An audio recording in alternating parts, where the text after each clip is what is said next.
Oi, meu nome é Jaqueline Machado Rosa, sou do terceiro A Informática e estou aqui para falar sobre o tema eletromagnetismo com o problema as ondas e a interferência eletromagnética. Bom, o tema proposto foi as ondas e a interferência eletromagnética, que significa basicamente um campo ou uma onda elétrica ou magnética que se pode alterar ou não o funcionamento de certos equipamentos, aparelhos, entre outros. Aparelhos eletrônicos usados no nosso dia a dia. Bom, o tema proposto, ele já vem com o problema, que é a interferência eletromagnética nos aparelhos da casa. Então, pesquisamos e encontramos algumas formas de diminuir essa interferência, que continua a falar das soluções que podem ajudar a impedir que essa interferência eletromagnética aconteça, como verificar se o aterramento foi feito de forma correta e se está nas normas internacionais de instalação. E temos vários tipos de aterramento. Exemplo, terra suja, que são associadas a alto nível de comutação, terra limpa presente em sistema de DC, dentre outros. E usar o cabo para sinal analógico, a blindagem dos cabos, como o cabo trançado, selecionar a frequência da operação por si. Mas o que isso vai ajudar no dia a dia com a minha rede? Então eu trago aqui, desse vídeo, alguns pontos importantes que seriam como o aumento da segurança enquanto se opera, a redução do tempo, comissionamento. E o que é o tempo de comissionamento? É um processo que assegura se todas as edificações estejam instaladas, testadas e prontos para o uso, que aumenta a confiabilidade e desempenho da rede, assim facilitando a utilização e evitando que interfira os equipamentos. Bom,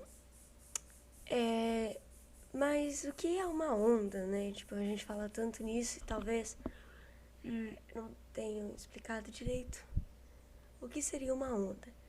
O que vem na nossa cabeça quando falamos de onda pela primeira vez? Vem as ondas do mar, que se movimentam com toda aquela inquietação constante.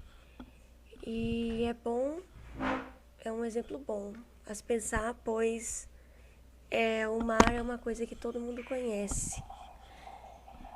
E, bom, o conceito básico é que são perturbações que ocorrem no espaço e em meio às matérias que transportam energia.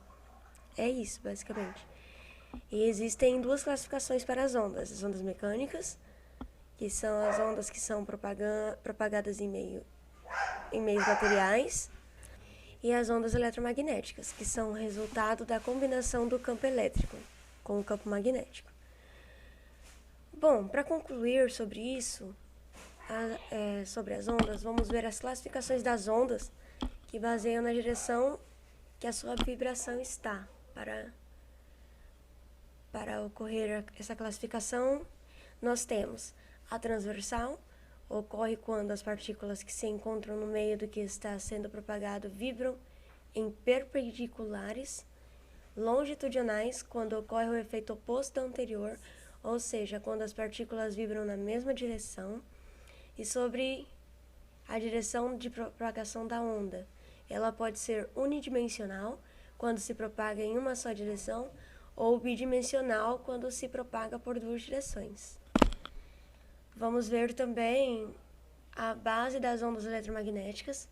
Ela é formada por campos elétricos e magnéticos oscilantes e perpendiculares que ocorrem entre elas. Essas ondas apresentam características importantes para serem destacadas, como a velocidade que a onda foi propagada, sua amplitude e frequência e o comprimento da onda, que pode ocorrer com essas ondas quaisquer tipos de fenômenos que são conhecidos, como a refração, a reflexão, a difração e o espalhamento, dentre outros, que as pessoas conhecem, mas essas são as mais conhecidas. Bom, então é isso. Muito obrigada. Vou passar a palavra para a minha amiga Janislaine. Eu sou a Genislane do terceiro A Informática e vim falar um pouco sobre as ondas e a interferência eletromagnética, especificamente sobre a metodologia. Pois bem, através de muita leitura e visualização de alguns vídeos no YouTube, foi possível achar de maneira bem prática, alguns vídeos explicaram de maneira didática e bem simples de se compreender sobre o tema que foi abordado nesse artigo. E falando um pouco sobre leitura, em diversos sites, falando sobre diversos autores, um dos que mais chamam a atenção é o César Cassiolato e o Maxwell, que vem basicamente falando um pouco sobre o campo elétrico. E o campo elétrico é o poder de repelir ou juntar outras ondas, e que quando estão em movimento acaba gerando um campo elétrico, sendo assim um campo de força. E com base nessa pequena explicação sobre a teoria de Maxwell, é interessante ver de onde vem a ideia que nós conhecemos hoje sobre as ondas eletromagnéticas. Com os dados, podemos trazer um exemplo prático do dia a dia, para termos uma melhor noção. Quando está tendo uma reforma dentro de casa, em um cômodo em específico, e alguém usa uma furadeira, se a TV estiver ligada, por exemplo, vai ocorrer uma interferência. Se, no caso dessa casa, não tiver um aterramento adequado. E na parte de discussão, podemos trazer um ponto muito interessante, que é sobre o ruído elétrico, que basicamente é a sobreposição na tensão de alimentação de todo e qualquer sinal elétrico que se interfere entre si. Uma curiosidade, em específico sobre o relâmpago, que é uma corrente elétrica com grande eletricidade, é que pode variar as distâncias e que em regiões mais quentes as descargas que ocorrem são bem mais fortes. E para reduzir os efeitos acoplamento indutivo, pode-se aumentar a distância entre os cabos.